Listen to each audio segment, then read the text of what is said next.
Welcome to the Floyd Memorial Library podcast, where we sit down with the people who give shape, texture, and voice to life on the North Fork of Long Island. Some are rooted here by generations, others arrived by chance or choice, but all carry with them a piece of the story. We talk about what's changing, what's worth holding on to, and the currents of history, both quiet and loud, that run through this place. I'm your host, Christopher Bianchi, and for episode 194, we sit down with Jean Lucero, a social worker at the Greenport Union Free School District. Jean plays a vital role in supporting students and families, helping them navigate challenges both inside and outside the classroom. In this conversation, we talk about his upbringing, what inspired him to pursue social work, and how his path ultimately led him to serving the Greenport community. We also explore the importance of social workers in schools, the unique needs of students on the North Fork, and what a typical day looks like in his role.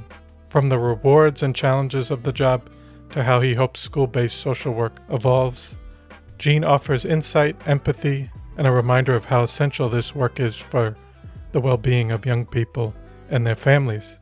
So I hope you enjoy episode 194 with Jean Lucero. This episode was recorded July 23rd, 2025. Thank you so much for coming on the Floyd Memorial Library podcast today. It's really great to have you on today. Thank you for having me. Appreciate it. Definitely. And so, like with many of the other episodes, I like to start off if you can give us a little introduction about yourself, where you were born and raised. Sure. My name is Jean Lucero. I'm one of the school social workers at the Greenport School District. I was born in Queens, New York, and I lived in Queens till about I was like 2 years old or so.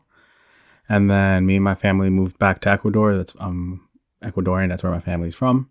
So I lived in Ecuador from about 2 till about, I want to say 6 or 7. Mm-hmm. And then we just kind of moved back to the United States, and I've been here ever since. I've been on Long Island ever since. So I grew up in Holbrook, for the most part. So nice. I went to Holbrook from 6th grade to 12th grade. I graduated from Sagem. And if you could talk even just what your mom did for a living. Sure. So my mom was a housekeeper for a very, very long time. So my mom was a single mom with 2 boys, me and my brother, and so she worked a lot. She did housekeeping, and I remember during vacations or like breaks and stuff like that, sometimes we'd go with her and stuff like that. Mm-hmm. And then just growing up in Holbrook, how was that overall experience? What activities would you do, say, outside of school? Growing up in Holbrook was great. I made incredible friends. Actually, I made lifelong friends. I have them. Most of them are still in my life. I, hang out with them still. I got married about 2 years ago. All of my groomsmen were either my family or my friends from Holbrook. It was nice growing up there. We never really stayed inside during the day. We always go outside. So we'd always go to the park in our neighborhood. We played basketball, football, you name it. We were out there like all the time. Yeah. I played sports growing up, so sports were a very big part of my life. Mm-hmm. So even in high school, you mentioned, well, now you're a social worker here at the high school, but even when you were in high school, did you know or what you were gravitating towards in terms of subject matter or class? So I took a very interesting path, and I got to social work a little differently, I guess. Mm-hmm. So when I was in high school, I wasn't really... I thought I wasn't sure if I wanted to go into like medicine, or I thought about being a math teacher at one point because I really like numbers. I like math. I was always good at math. But ultimately I ended up going to Suffolk because I was like, let me take 2 years.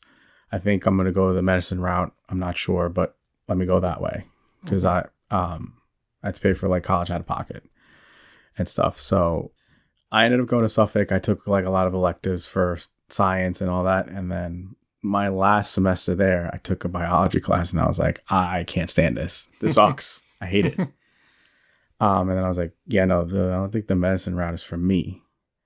And at that point I kind of didn't want to do the math teacher thing anymore, and weirdly enough I started taking psychology classes as electives, and I loved them. And I remember I talked to my professor at that time, and I was like, I don't know what to do, because I took all the psych courses he offered. And he's like, well, you really seem to like this psychology thing. You ever think about going into psychology? And that always interested me. It's interesting to see and how and why people do things and how they are. That's always interested me. So I ended up going to Stony Brook for my bachelor's in psychology. And then after that, I got into social work.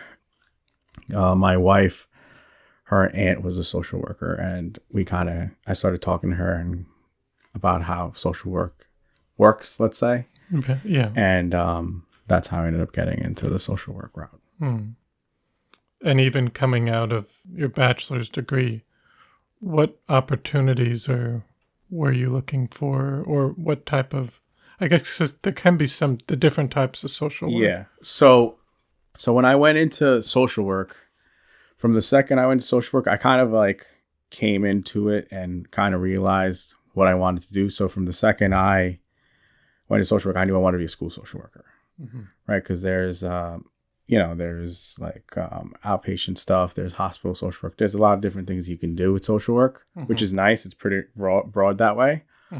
But I always knew I wanted to work in schools. I like working with kids. And really what kind of gravitated me towards social work and I guess psychology in that sense was that, like I said, I did grow up with a single mom, and I didn't present as someone when I was in school as someone who may have things going on or anything like that. Like there was no red flags, right? I went to school every day. I was an active participant. I played sports. I was in clubs, got good grades. Like nothing would show you that I'm like, hey, maybe he would benefit from someone talking to him. So that's kind of what gravitated me towards social work and school social work, because I'm like, I would have probably benefited from someone checking in, let's say.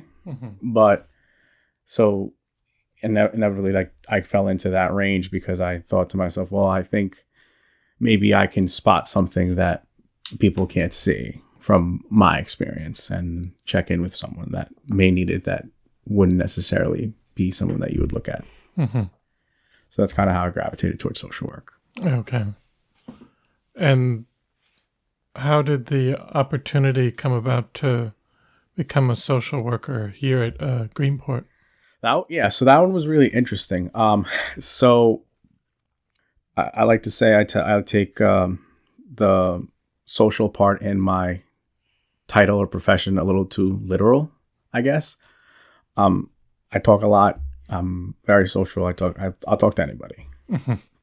So when I was in school, and I had made a couple friends, and one of my friends, her family friend, actually happened to work at Greenport, and they needed a bilingual social worker. And like I said, because I live in Ecuador, I'm fluent in Spanish. So she reached out to me and said, hey, they're looking for a bilingual social worker. It's in Greenport. I know it's kind of far, but if you're interested, I can give her your name and information and you could reach out to her, which I was like, of course.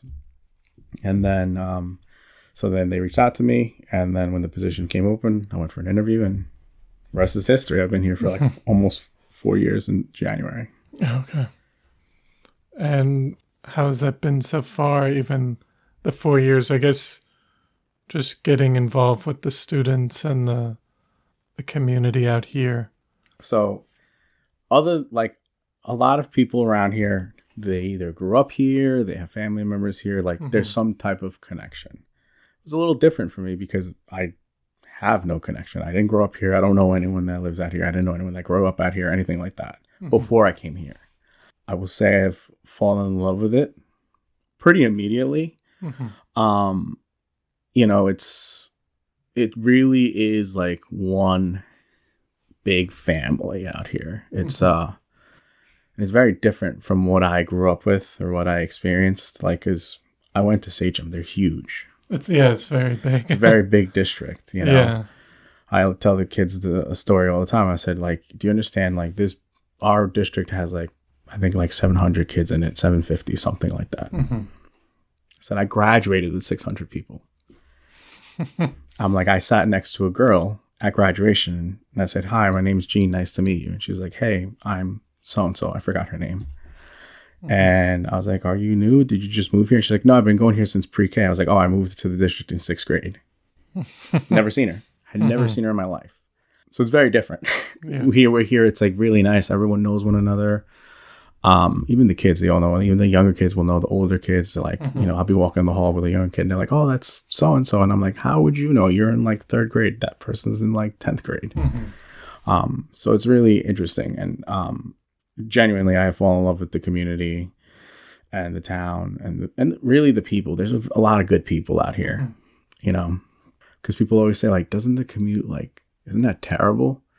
Because I live about an hour away. Okay. But the commute doesn't bother me because I'm like, I love it out here so much. It doesn't bother me at all. Really. Yes. And it's a nice drive. Yeah. It's not as like going the opposite way. way. No, there's no traffic or anything. It's just the distance. Yeah. And so could you describe just like a typical day in your role at the school? It probably varies. I was going to say, I couldn't give you a typical day because it varies a lot, right? It just kind of depends. So like really as a social worker, right, there's a big part of my job is counseling, right? I do both individual and group counseling, and I do both like mandated and non-mandated counseling. So I have a set schedule for that, but just like anything, and like I always say, like COVID taught us, if anything, we have to learn how to be adaptable because things change all the time. So if something happens or there's an issue with a student or whatever, I have to be ready and available. That sometimes I'll get called into it, any situation, kid could be struggling with anything and I'll get called into it.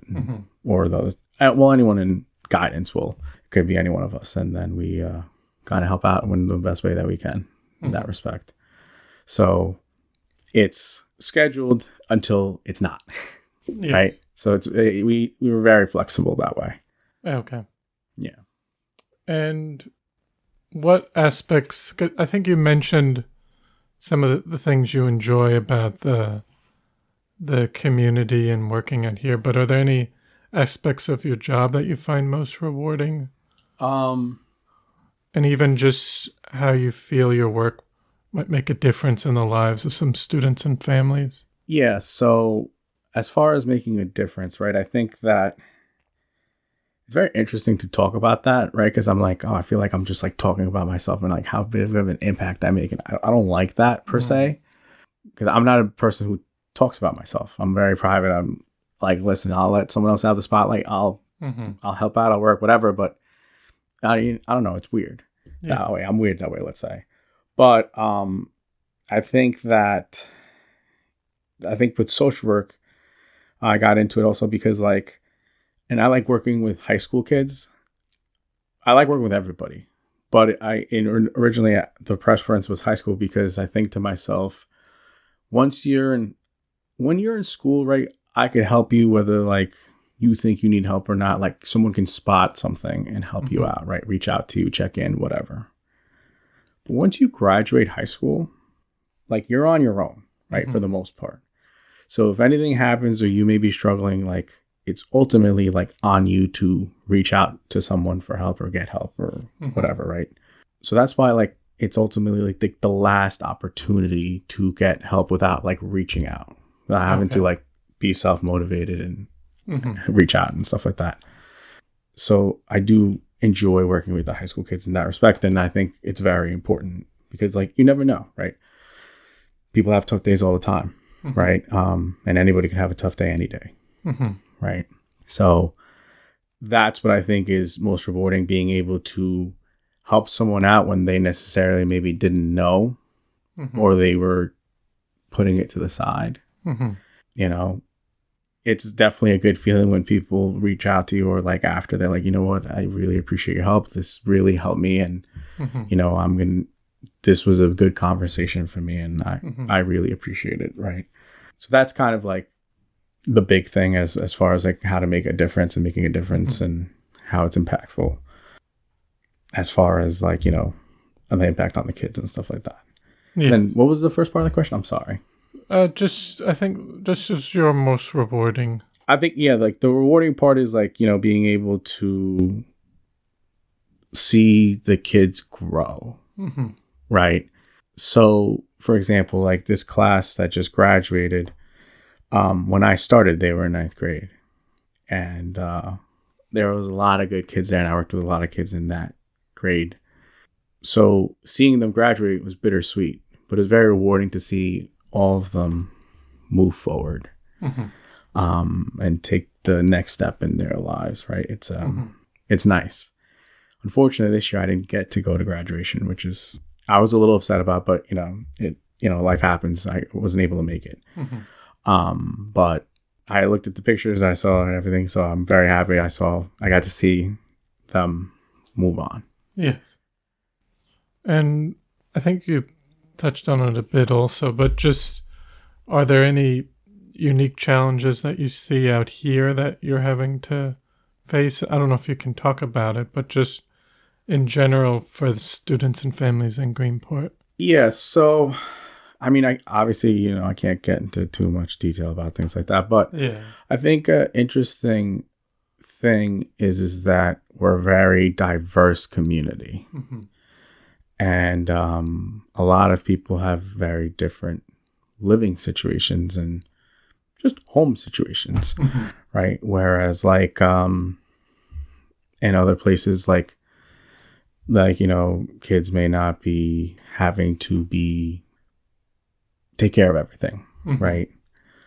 There's been situations in the past like where the kids like almost here on their own, essentially, so that's kind of like tough because it forces some kids to mature very quickly.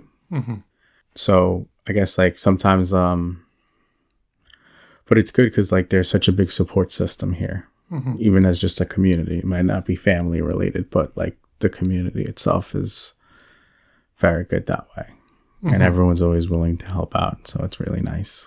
Yes. I don't know, just as a social worker, do you interact with other social workers across the district and see what's going on at other schools and some of the differences? Or yeah, so the other social worker I work with very closely in school, like it's one building, right? So yeah, pre-K through 12, our offices are right next to each other, like it's the next room over, so we work very closely on a lot of different things. And honestly, I don't know where I would be without her. Honestly, she taught me a lot, and she kind of took me under when I came in. She mentored me, and she was great. So shout out Jillian Johnstone. Wonderful. So, I know, and she has like so many connections, right? Like so many. So, and it's interesting because like, so when I first started, right, I kind of saw firsthand what it is to be out here in the North Fork and how close everyone is. So within my first month of starting here, we had a faculty member who passed away. She was a beloved faculty member. And it was tough for both faculty and students. It was a very big loss. And, a lot of the social workers and counselors from around the North Fork came to our school and were able to help us, and they assisted us in any way that they could and helped out a lot in that sense. And it was kind of really like amazing to see the support and like how close everyone was, right? Because like I said, I'm not from out here. I didn't know how it worked. Like just people coming together, whereas not to say that it wouldn't happen at other bigger schools, but it seemed more unique. Yes, because it's like at another district, there's just so much more staff that like you may not necessarily reach out to another district and be like, hey, can you help us out? Right. Whereas like we had people from all over the North Fork come out. Yeah. That was really nice to see. And it was like it was really kind of my introduction to being on the North Fork, really, and how like things get done by people working together. Yes. And now just looking at the social work field today, and where do you see it heading in the future? Because it's probably tough, but like people have talked about the people that have gone through the pandemic period and what effects that might have, and just other things that might be coming up that you might have to deal with in the future. Yeah. I know it's hard to predict what you might see evolving in the social work for schools over the years. Yeah, so it's interesting because you kind of took the words right out of my mouth. So like the pandemic was a very big event, and a lot of us, well, all of us were isolated for the most part, right? Mm-hmm. And that's a big deal. If you think about it now, the kids that were born in 2020, they are now like they're turning 5. Mm-hmm. So they're starting school. They either just started school, kindergarten or pre-K this year, mm-hmm. or next year. So now we're going to start seeing the effects of that isolation, not just for them, but everyone that kind of went through it more and more, right? Because it was all younger kids. Now they're getting a little older. Mm-hmm. So as far as just kind of like being able to socialize and, being able to like working teams and communication, mm-hmm. like those things are very important, which if you're by yourself and you're just on a computer screen because you're doing your work and that's it, like, mm-hmm.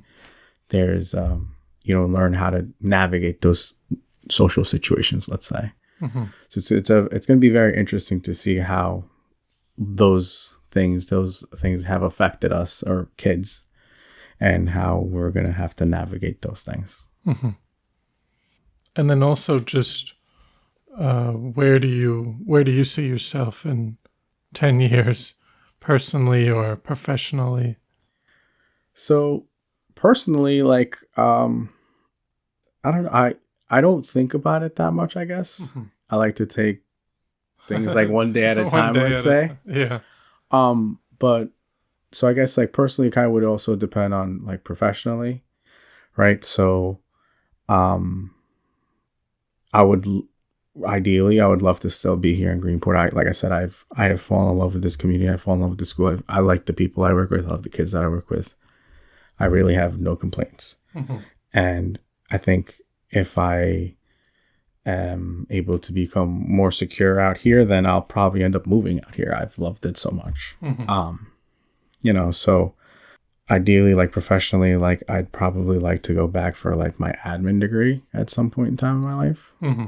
So that hasn't happened yet, but hopefully, within the next 10 years, it does happen. Yes. But I'd still like to be out here regardless. Mm-hmm. I don't see myself leaving Greenport willingly. Mm-hmm. And just looking at the community over the 4 years, what are your kind of hopes for the future of, it could be Greenport or the North Fork and its community down the line? So I think just in general, just because the North Fork is so far, I'm going to say out of the way, yes. Let's say, I would hope to see an increase in like mental health resources, mm-hmm. right? Because, there's a limitation to certain things, right? You have to go further west for other services. Yeah, for a lot of services, like you have to go west and stuff like that, which is kind of like, it's sad because it could be a detriment to someone reaching out for help because you have to go such a crazy distance to just receive that help. Mm-hmm. So I think I'd like to see that get better and increase over the course of the next couple of years. That would be really amazing to see. Mm-hmm. Yes.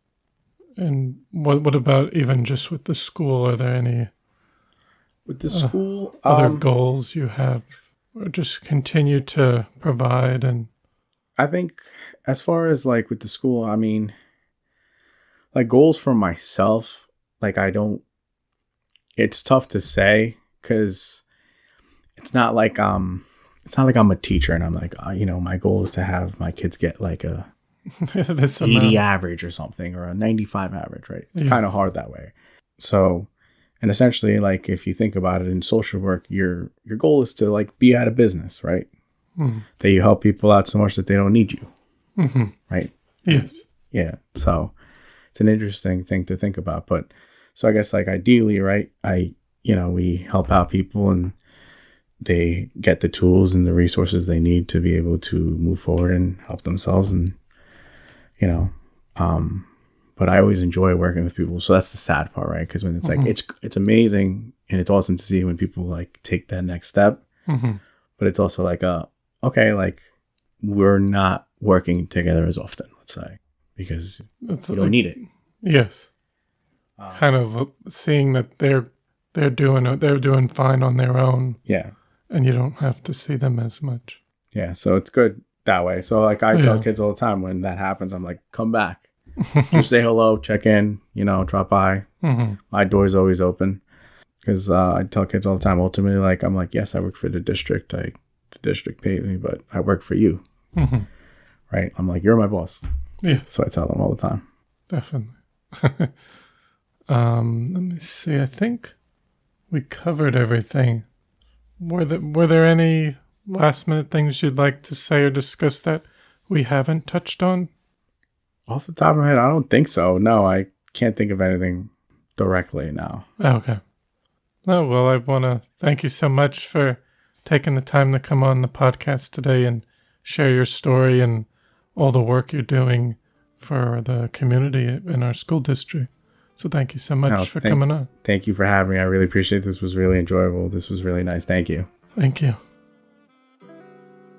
Well, I hope you enjoyed episode 194 with Jean Lucero. I want to thank you for listening to the Floyd Memorial Library podcast, and we'll see you next time.